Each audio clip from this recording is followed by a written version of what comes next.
स्वागत है दोस्तों आपका मेरे चैनल पर। आज एक इम्पोर्टेंट मुद्दे के ऊपर चर्चा होगी।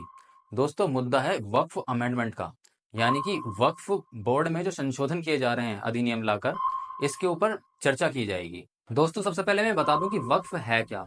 वक्फ दोस्तों आपका एक तरीके से ईश्वर को या अल्लाह को दी गई भूमि है, जिस पर अब उसका मालिकाना हक नहीं रहता, और वो जो भूमि दी गई है उसका जो यूज होगा वो सामाजिक कल्याण के लिए होगा।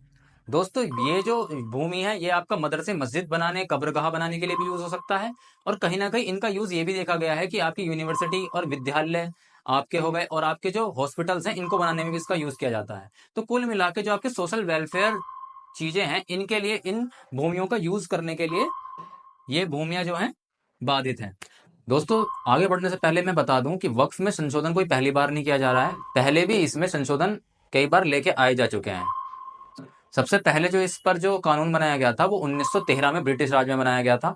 उसके बाद से इसमें संशोधन टाइम पे टाइम आते रहे हैं, और कहीं ना कहीं संशोधन से इसकी स्वायत्तता को बरकरार रखने की कोशिश की गई है, यानी कि इसका जो स्ट्रक्चर है वो बना रहे।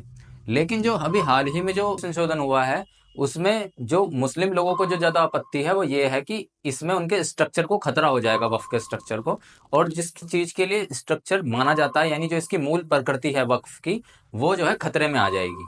सारी बातें करेंगे इससे मुस्लिमों को क्या आपत्ति है और इस संशोधन में क्या क्या संशोधन किए जा रहे हैं। इस तरह की वीडियो बनाने में दोस्तों बहुत मेहनत लगती है, आपके लाइक और सब्सक्राइब से हमको मोटिवेशन मिलता है, तो प्लीज इस चैनल को आगे बढ़ाइए।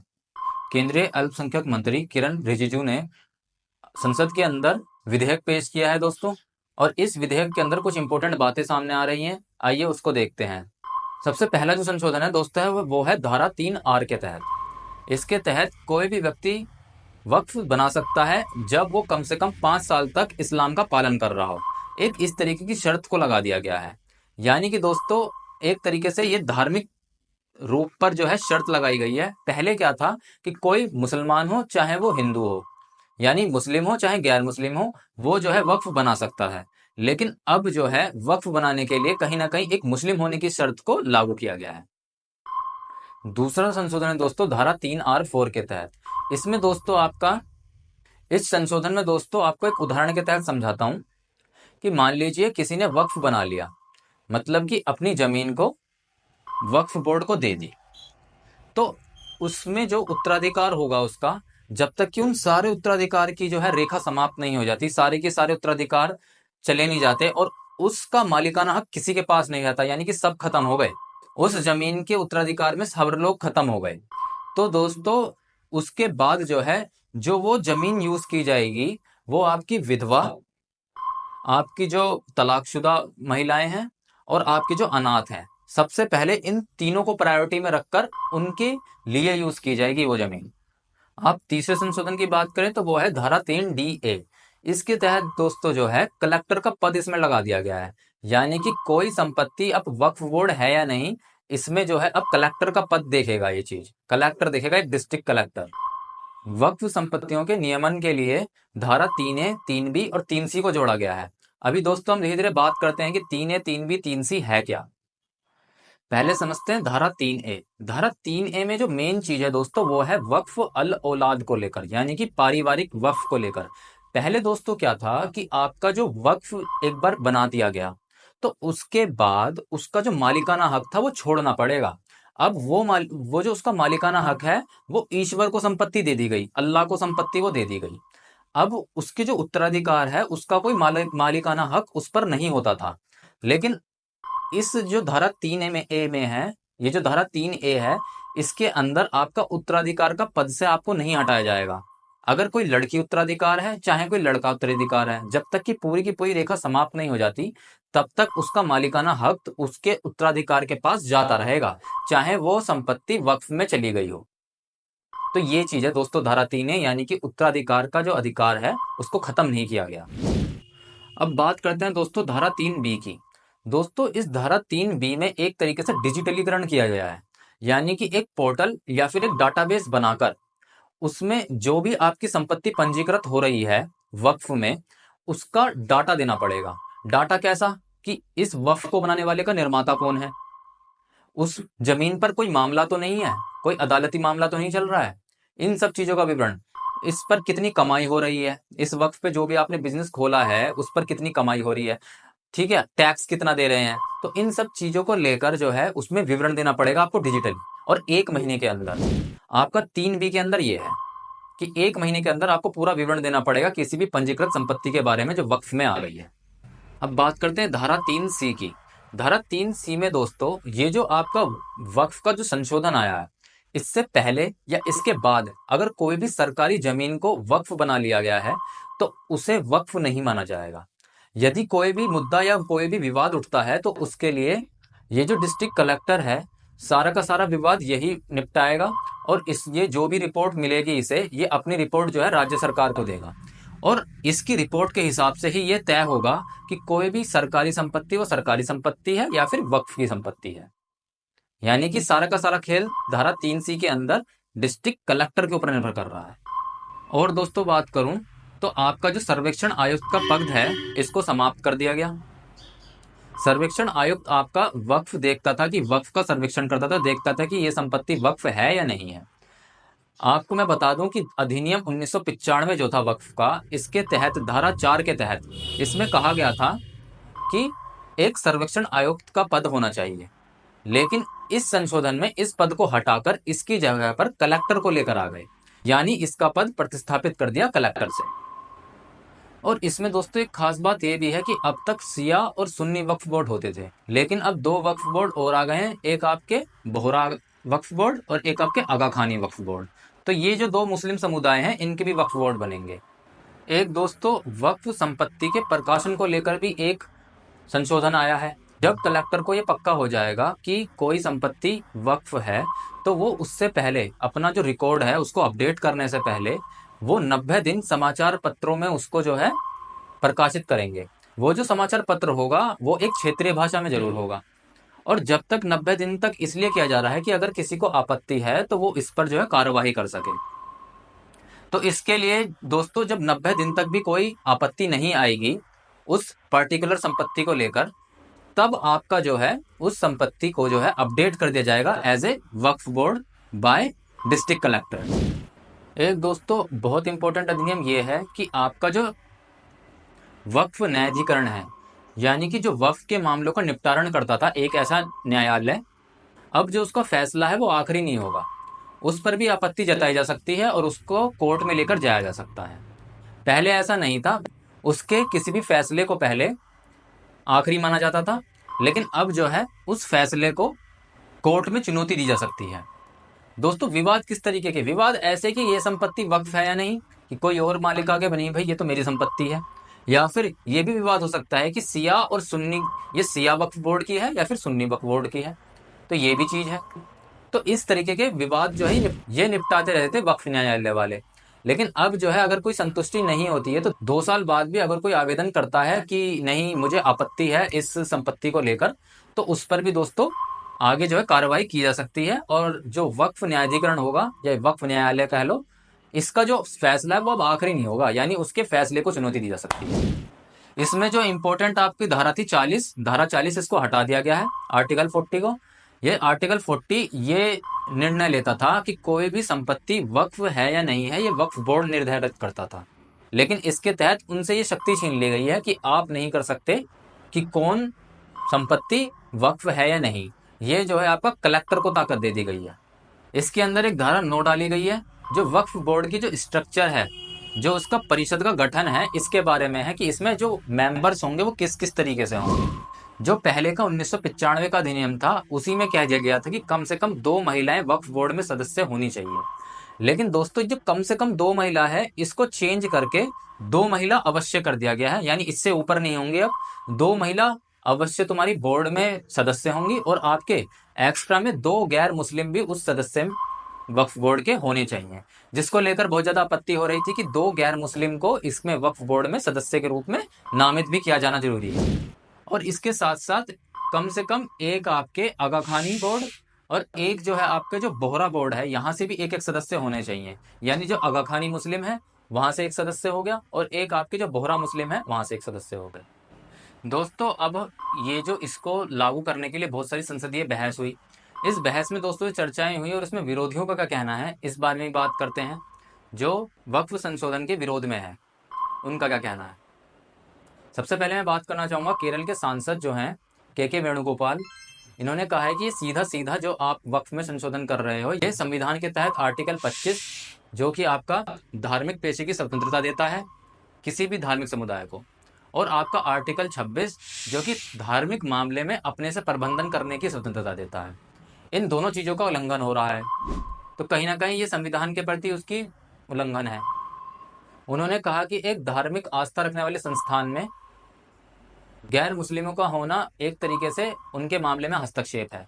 तमिलनाडु की सांसद करुणानिधि जो हैं, इन्होंने भी गैर मुस्लिम सदस्य होने पर विवाद उठाया और सवाल उठाए। उन्होंने कहा कि आर्टिकल अगर 30 की बात करते हैं तो वहाँ पर जो आपके अल्पसंख्यक हैं उनको अपने धार्मिक संस्थान जो हैं उसके खुद से संचालित करने का अधिकार है। तो ये कहीं ना कहीं आर्टिकल 30 का भी उल्लंघन होता है संविधान के तहत। ऐसे ही केरल के सांसद ईटी मोहम्मद बशीर जो हैं, उन्होंने भी कहा कि आर्टिकल 30 जो है, जो अल्पसंख्यकों को अपने धार्मिक संस्थान में खुद से चलाने का अधिकार देता है एक तरीके से, उसका उल्लंघन हो रहा है। जो आपकी ज्वाइंट पार्लियामेंट्री कमेटी है, इसमें 3 और सदस्य थे विरोध के, जो कि आपके संदीप, एन.के. प्रेमचंद्र और असदुद्दीन ओवैसी जो हैं। इन तीनों ने बताया है कि कहीं ना कहीं ये जो जिस तरीके से ये चीज़ें हो रही हैं, आर्टिकल 15(1) और जो आपका आर्टिकल 14 है जो कि समानता का अधिकार देने के लिए बाधित है, इन सब का उल्लंघन हो रहा है। दूसरा आपका जो है, एक इन्होंने बात कही, एक 1962 का आपका जो है एक विवाद था, इसको भी उठाया गया है। सैफुद्दीन साहब बनाम बॉम्बे राज्य 1962। इसमें दोस्तों क्या हुआ था कि उसमें ये कहा गया था कि जो भी संपत्तियां धार्मिक मामलों की हैं उनको जो है राज्य के हस्तक्षेप से बाहर रखना है। इस तरीके का वहाँ सुप्रीम कोर्ट का ऑर्डर था, जिसका हवाला दिया गया था असदुद्दीन ओवैसी के द्वारा। महाराष्ट्र की सांसद सुप्रिया सुले की बात करें तो वो ये कह रही हैं कि जो ये वक्फ न्यायाधिकरण है, इसका निर्णय जो ये आखिरी निर्णय नहीं है, इस तरीके का संशोधन दिया गया है, ये एक तरीके से वक्फ न्यायाधिकरणों की ताकत को कम करता है। तो किरण रिजिजू हैं, इन्होंने अपने जो विधेयक है इसका बचाव करते हुए कहा कि जो भी आपका संशोधन किया जा रहा है वो आपको सच्चर समिति के आधार पर किया जा रहा है, जिसमें गैर मुस्लिमों को भी सदस्य बनाने की अनुमति दी गई थी। जो सच्चर समिति है दोस्तों, इसका हवाला देकर उन्होंने कहा कि जो भी सच्चर समिति के अंदर जो चीज़ें पारित हुई थी, जो ड्राफ्ट कमेटी बनाई गई थी, जो इसकी कमेटी के अंदर जो भी बातें की गई थी, उसी के अनुसार हम सारे चेंजेस ला रहे हैं। उन्होंने ये भी कहा कि आर्टिकल 25 और 30 के तहत हमने कोई भी धार्मिक संस्थान को नहीं छीना है। वो ये कहते हैं कि वक्फ बोर्ड कोई धार्मिक संस्थान है ही नहीं, वो उसको धार्मिक संस्थान एज ए धार्मिक संस्थान ट्रीट नहीं कर रहे हैं। उनका ये कहना है कि धार्मिक संस्थान नहीं है, तो इस पर हम ये चीज़ें लागू कर सकते हैं। उनका ये कहना है कि ये जो हम चीज़ें लागू कर रहे हैं, ये हमारी विधायी शक्ति के अंदर है। और जो आपकी संवर्ती सूची 10 है, ट्रस्ट और ट्रस्टी, और आपका जो धर्मार्थ और धर्मार्थ संस्थान, धार्मिक बंदोबस्त और धार्मिक संस्थान के अनुसार लागू किया जा रहा है। रिजिजू ने 1976 की वक्फ जांच रिपोर्ट का भी हवाला दिया। उन्होंने सांसदों को बताया कि रिपोर्ट से पता चलता है कि ज़्यादातर जो वक्फ संपत्तियां हैं वो मुतवल्लियों के हाथों में है। मुतवल्ली दोस्तों जो वक्फ बना रहा है, जिसके कारण जो आपका जो लाभ हो रहा है वो समान रूप से वितरित नहीं हो रहा है, जिससे मुस्लिम समुदायों को ठीक से उसका फायदा नहीं मिल पा रहा है। उन्होंने कहा कि वर्तमान में संपत्ति को लेकर 19,207 मामले हैं जिनका निपटारा नहीं हुआ है अभी तक। जो आपकी विपक्ष है उनका ये भी कहना है कि ये जो संविधान लाया गया है, ये ना किसी परामर्श के और ना ही किसी न्यायाधिकरण के परामर्श के बिना लेकर आया गया है सीधे तौर पर, और बिल्कुल भी किसी से सलाह नहीं ली गई है। तो दोस्तों वक्फ बोर्ड में ये था।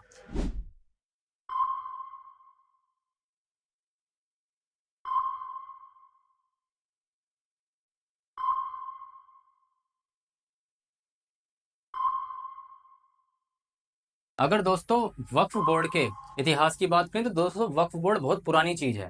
वक्फ बोर्ड जो है तुम्हारा दोस्तों मोहम्मद साहब के टाइम से ही है, और उनकी जो दी गई शिक्षाएं थी उसमें जिस तरीके से इसको वक्फ का यूज़ करना था कि भूमि दान करना लोगों के भले के लिए, इस तरीके की चीज़ें थी, और तभी से ये सब चीज़ें दोस्तों चली आ रही है। हालांकि 1913 में सबसे पहले ब्रिटिशर्स ने इसके ऊपर लाकर एक्ट लगाया था, इसको एक तरीके से कानूनी रूप से इन्होंने मान्यता दे दी थी, जिसको मुस्लिम वक्फ वैलिडेशन एक्ट 1913 के नाम से जाना जाता है। इसके बाद समय समय पर दोस्तों कहीं ना कहीं कानून लाकर ये जो आपका वक्फ है इसको और मजबूत भी करने की कोशिश की गई थी। जैसे कि आपका 1954 का हो गया, बेशक आपका 1995 का जो है ये मेन है, 1995 का जो वक्फ अधिनियम लेकर आया गया था, उसके बाद 2013 में भी एक आपका संशोधन हुआ था इन सब चीजों को लेकर।